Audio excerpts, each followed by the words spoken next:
So, what does it mean to be a subordinate group? What does it mean to experience life in the United States as a member of a minority group? That's the part of our next discussion. Subordinate groups, definition and characteristics. So, you can use the term subordinate group the same way you could minority. It means the same. What it means to be a minority means that members have less control and power compared with members of the dominant group. Remember that question I posed earlier.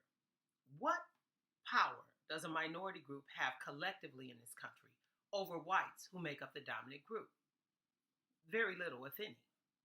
So when you are a minority group member or part of a subordinate group, you don't have the same control or access to resources that white people do. And oftentimes, because whites collectively own the resources, they determine your life chances. So, therefore, life opportunities are narrowed.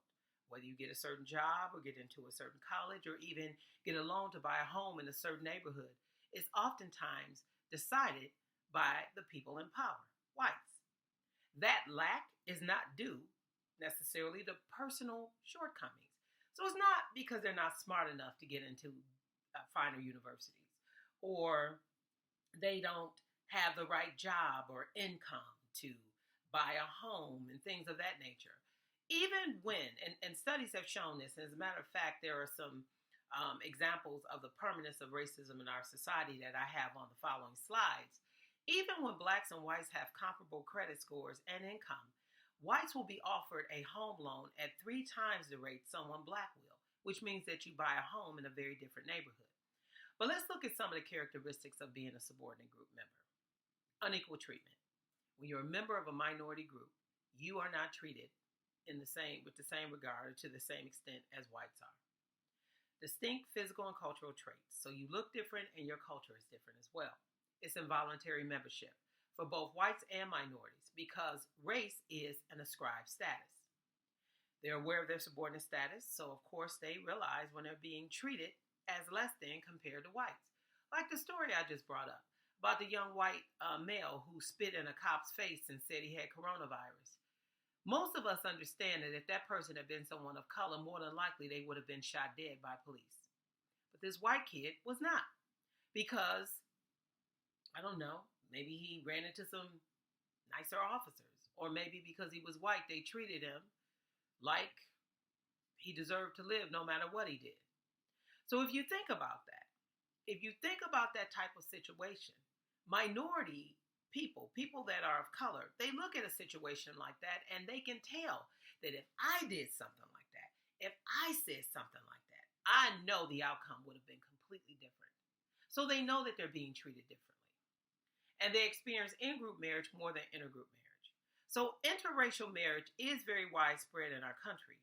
But when it comes to, and you can do the research on this, when it comes to dating or dating apps or, matchmaking services and whatnot, African Americans tend to be the least desired person when it comes to people who are interested in interracial dating. They found in some studies that Asian men and black women are the least desired when it comes to people dating outside of their race. So very quickly, I want to go through some of the information on the following couple of slides about the permanence of racism in America. So for those of us who want to believe that racism is dead, it's all in the past, well, here's some evidence that it's not. From 1955 until present day, the income gap between whites and blacks has remained the same. It's pretty much unchanged. 4% of whites versus 62% of blacks live in poor neighborhoods. Now, there are poor whites, but oftentimes they live on the fringes of more affluent communities. So in almost every affluent neighborhood, for instance, like a white affluent neighborhood, whether it's Farmington Hills, where I live, or West Bloomfield, or Commerce Township, or what have you, Livonia, you have trailer parks that are just on the outskirts of those more affluent neighborhoods. And who tends to live primarily in trailer parks? Poor whites. So even though they're poor, they share the same zip code with whites who have more money and more financial benefits or privileges. So they don't live in poor neighborhoods to the degree that people of color do. Blacks with comparable credit scores and incomes, as I said earlier, are given a different home loan. More than likely, they won't be offered a conventional home loan, which won't limit how much money you get to buy a home. And sometimes people of color are steered into subprime loans, which is the worst kind of loan you can possibly get to buy a home. It has an adjustable rate mortgage, interest rate, which means that your interest rate may double or triple, which means you end up paying more for the house. You'll be getting less money. You'll pay a higher PMI, this insurance that you have to pay on your mortgage when you don't have a certain credit score, and so forth and so on. So this makes it harder for you to buy a home in a better neighborhood. Blacks and Hispanics are 3 times more likely to live in poverty than whites. Whites with a felony conviction are more likely to find employment than a black person with no criminal record whatsoever. And that was based on a study by Devin Pager in 2003. They've actually looked into those statistics again and found that it's still the same.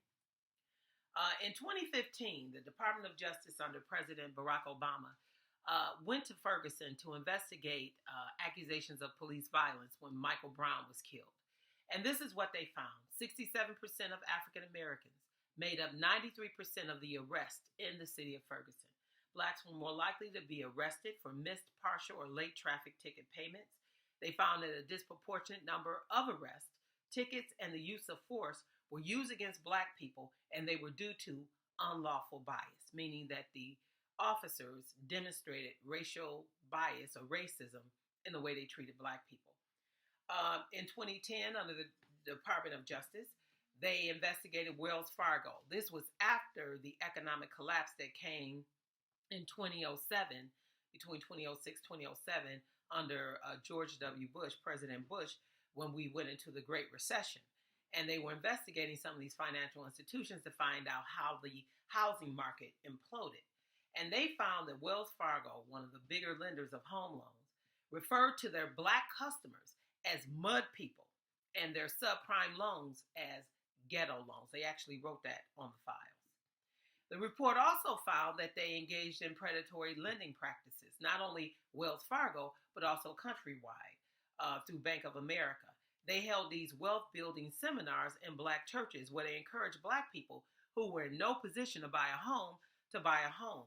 And when they set them up to buy a home, they steered them towards subprime loans.